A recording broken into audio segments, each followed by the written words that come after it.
And now to today's top story. Yes, today we're going to take a look at the political risks that are happening around the world. Various different countries have various different risks, and various different businesses have to deal with these risks. So we're going to really try and identify all the different types of political risks and get a better idea here. So make sure you get your notes, you follow the Storm philosophy, sit back and enjoy. All right, so what are we going to learn? Well, we're going to identify the political risks. We're going to identify what is a political risk. We're going to look at how do we evaluate these risks, and then we're going to kind of separate one of these and really talk a little bit about terrorism and what that means for business and that, okay? All right, so what is political risk? Well, this has to do with any political decision that impacts investors, corporations, or governments, right? Anything that is done by the government that impacts potential operations of businesses is a political risk. This can also be decisions that impact foreign governments, because then those foreign governments can act in a way that again impacts the business. So you have to look at it that it could be cause effect, and there is a relationship even if it's not directly impacting you. As well, part of this can be any political change, right? And a new government, a new ruling party can really change the way that the business environment is done.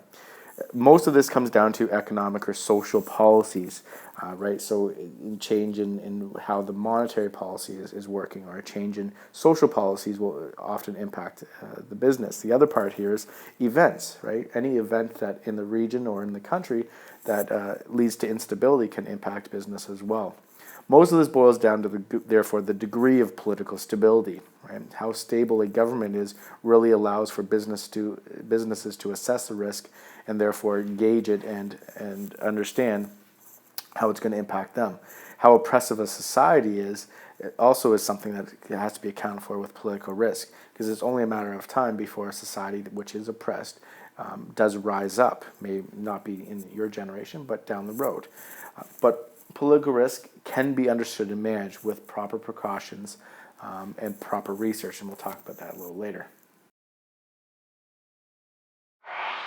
So as you notice, risk can really fall into two categories, macro and micro. So macro really affects, are the actions that really affect all foreign firms, all individuals. Think Cuba in 1959 when they seized all American assets and companies, right? That affected everyone. There was no specific person that it affected. So it can be local, national, regional risk, right? Currency, regulation, corruption, war, all these things impacted. And the change of the action of the government over the long term really lead to this macro risk as well. However, it often can be foreseen. There's a number of indicators that you can look at that really evaluate, that helps you evaluate and understand this macro risk. Whereas micro risk really are decisions that affect specific industrial sectors or businesses. So if corruption is rampant, then maybe there's a decision by the government that really impacts this one specific sector or business. And typically this is done in favor of local businesses, really trying to, again, protect the national interests.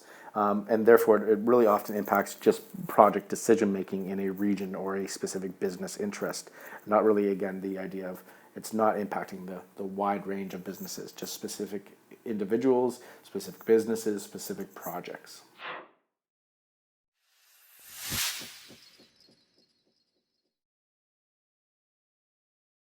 All right, so the first up is what we know as exchange risk or transfer risk. This is when any political decision really impacts the currency of the country. If you're a business operating in a foreign country, you are buying and selling using that country's currency, but when you bring it back to your own home country's currency, you need to therefore conduct an exchange. And therefore, government policy may adversely affect those currency exchange rates. Typically, when we enter an economic downturn or recession, there's many things that are done, and one of those things impacts the exchange rate through interest rates and that. And so when policies cause that currency devaluation, they affect, again, the company's ability to transfer the capital out of that host country because they may be losing money as a result. Again, when a company creates wealth in another country, it has to, again, return a considerable amount of that to the country's government, and therefore that repatriation of earnings also is part of this exchange risk.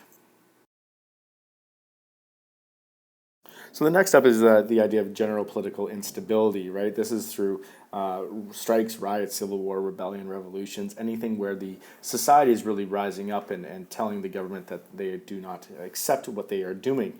Again, raises quite a lot of uncertainty about in regions, and therefore if Canadian businesses have projects in these regions, there's quite a bit of uncertainty about what's going to happen to those projects. Operations are going to be affected as well because, again, you can't necessarily travel easily through the region when there's political instability. So sourcing ingredients into your production process, or again, talking to your manufacturers that you need to talk to might be a little bit more difficult. Profits therefore may decline. It may not be serious enough for companies to withdraw. Again, if they've really established a foothold, if they really have a place in that region, then they don't necessarily want to withdraw it. But if it's looking like it's going to be quite serious over the long term, then that's when, again, companies would really consider withdrawing those operations. This often happens in places where we have dictatorships or authoritarian governments in place, and then that change it to democracy really leads to such instability. Again, long-term wise, this could be really good for the company because we have now democracy, but in the short term, we have quite the instability, and companies need to recognize this. So the next is what we call sovereign non-payment or sovereign risk. Now this is where a company may already be operating in a country or have recently moved into the country where they then find themselves in a situation where the government has made promises and are not fulfilling these promises. Oftentimes these are financial promises, so maybe a promise to reduce taxes or a promise for a credit.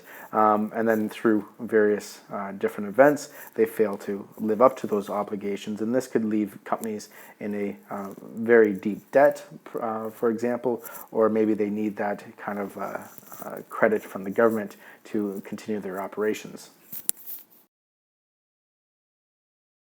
The next is political interference. Now, again, this could be a number of different things. However, if it's dealing with exchanges, rates, and other things, then it falls into the other categories. But political interference can really come through ownership. So where operations are threatened by government takeover, so they expropriate the businesses. Again, think Cuba, right? So they may lose their overseas property because the government has nationalized the industry, right? They protected their country from overseas investments, and the political ideology often comes as a result of recessions, or maybe just that they feel that they no longer want that outside influence in their business environment. So foreign governments may force or coerce foreign owners to sell their property or simply just expropriate it. So that negative intervention can come in that form, or really in any other form as well, where it just impacts or impedes your production and your processes. And lastly, we have supply chain disruption. Now, this is a political risk where your supply chain is impeded upon, right? So that you can't get the goods and services out of the country, or maybe the resources required to your production process can't be accessed, can't get into the country. Now, oftentimes this comes from the climate or the environment disrupting the supply chain. And so we're not talking about let's say, a hurricane or an earthquake or some sort of natural disaster, or just the general climate, so maybe serious ice or snow in the wintertime impedes your supply chain. So we're not talking the natural world. We're really talking about how the political system, the government, is able to respond to this. Do they have the wherewithal to respond to this?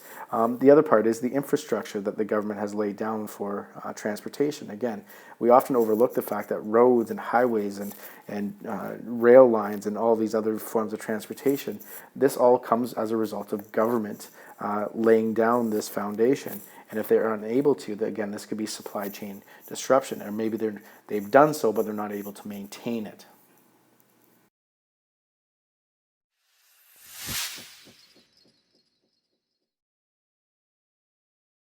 So with all these risks, I mean, how do companies really evaluate this, or really gauge it, or really measure it? Well, it all comes down to research, and this is research needed in order to prevent losses in financial earnings in the future, right? Evaluation is all about prevention. So through research, you can do this through looking at consultants, reports, many different businesses out there. Their sole job is really to gauge political risks around the world. Consultants who are experts in the field, experts in the countries can also do this. And so the other part to this is once you have this information, then it's about negotiating. Sometimes even though the risk might be high, the lucrative opportunity still is too good to pass up. So definitely in terms of negotiating terms of compensation with the countries, right? So this will provide a legal basis prior to entry with the host country. This is a just in case.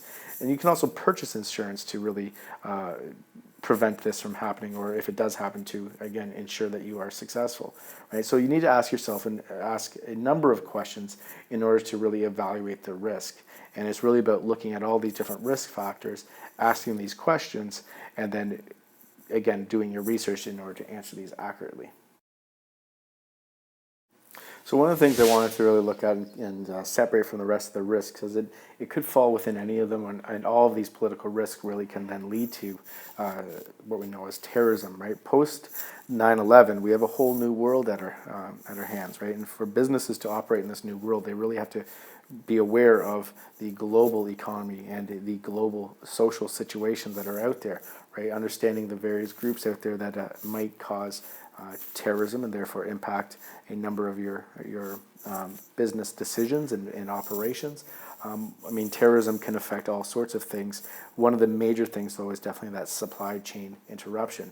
But no matter what it does affect, it really affects people everywhere. And so even if it's a terrorist attack, not necessarily in Canada, but around the world, that will definitely limit your freedom of mobility. And for a business, that could be key in your profits and key in your revenues, or just in your regular business operations and your employees. So you definitely have to be aware of this.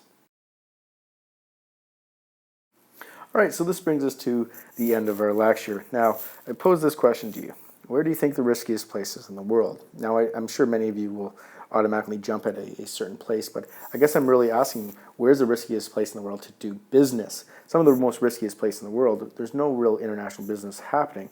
So we really want to think about a place where there's a lot of international business happening, and yet it's very risky. So consider that question and do a little research. Maybe you'll find out the answer to this.